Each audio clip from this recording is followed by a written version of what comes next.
we're going to be building this drill press table. Now this is a really cheap project. I made this for under $2. Now the reason I went with a cheap drill press table is because I don't plan to keep this drill press for much longer. I plan just to use it for a few more years and then upgrade to a better drill press. So I just wanted to make something quick and temporary.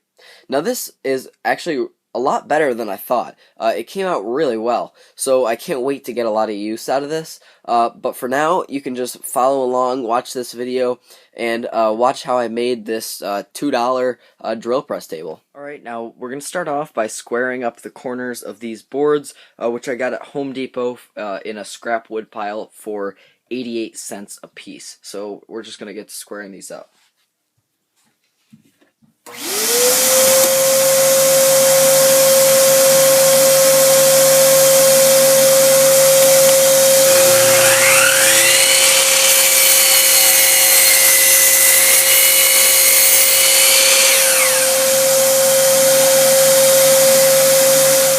What I've done here is I've set up my router table as a jointer so I can clean up the edge. Now this edge I already did, as you can see here.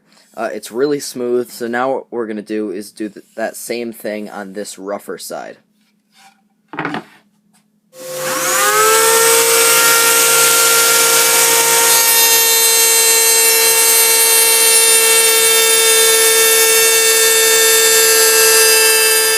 Alright, and now we can rough cut to length.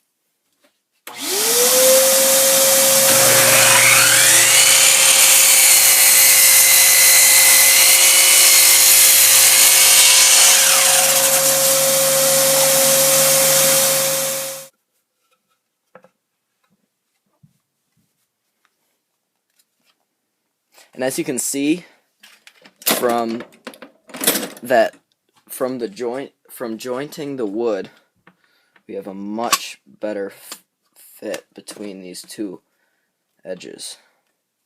Just apply a little bit of pressure on one side.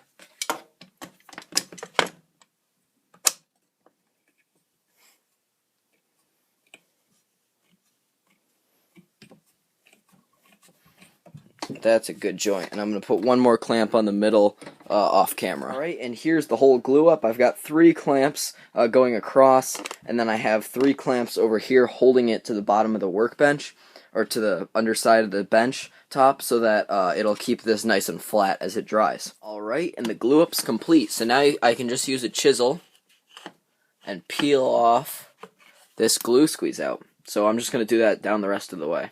Alright, and I got out the random orbital sander, and I'm just going to go ahead and sand this surface smooth. Same with the other side.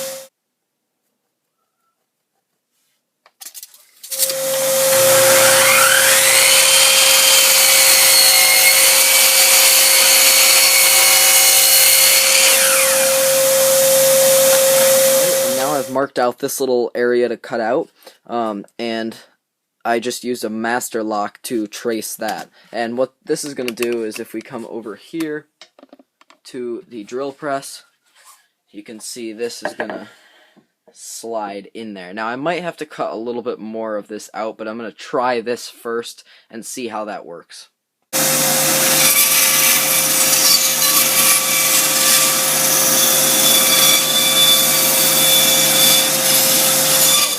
And this piece will slip right in there.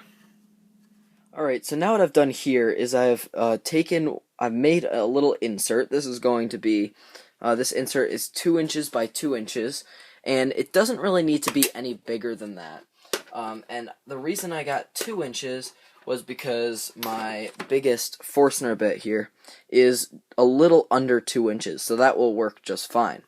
Now what I've done in this insert is drilled a hole, and I've put a nail in there, and then I've marked the center of this board where it lines up with the drill bit on the drill press, and so I was able to put this right centered where that drill bit would be. And basically I traced the outline of this, so now I can pull this up, and this is the area that I'm going to need to cut out in order to put my little insert. Alright, so what I've done here is I've cut out the hole here, or the square piece here, and I made another insert. This one doesn't have the hole in the middle, and I cut the corner off just a little bit, just freehand at the bandsaw, and I also beveled these two edges at the sander. And this allows me to set this insert in here. It does move around a little bit, as you can see, but it's really not that important because it's just an insert. And to pull it out, you just need to put your finger in this little notch that I made with a 1/2-inch drill bit. You can just sneak your finger in there, lift this up, and then it exposes enough of this edge that you can grab it and pull it out.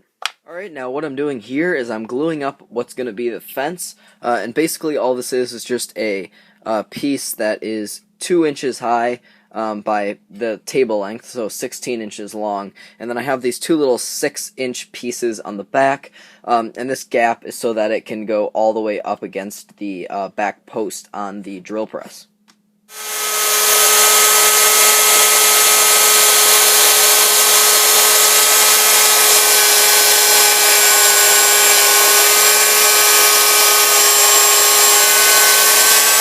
So what I've done here is finished up cutting these slots. I have 2 in the front, 2 in the back. These 2 in the back are for the fence, and the 2 in the front are for any hold down clamps or something like that, in case I want to add those in the future. And on the bottom here, there's a larger 1/2-inch dado, I guess you could call this. And so you take this or slot and you slip it in here, and then you're able to move this back and forth, and if you put them in the back here, this is the bolt that's going to be used in the fence. Alright, so here's the completed table. Now I think this is where I'm going to leave it off at today. I might do a future video on adding dust collection to this, or some extra features, maybe on the fence or down on the table here, but other than that, it's pretty much complete. Now, this is the fence back here. You just loosen this wing nut, and I'm going to have another one over here, but this bolt is too short. I need to buy a longer one. And so you just move your fence back and forth, position it where you need it, and then lock this nut back down, and it stays where it is. As you can see, it doesn't want to move. Now with this fence system and this drill press table, you can make repetitive holes in a piece of wood like I did here, and then you could also chisel that out like I was starting to do on this piece of poplar, and you can make a nice slot in case you need that.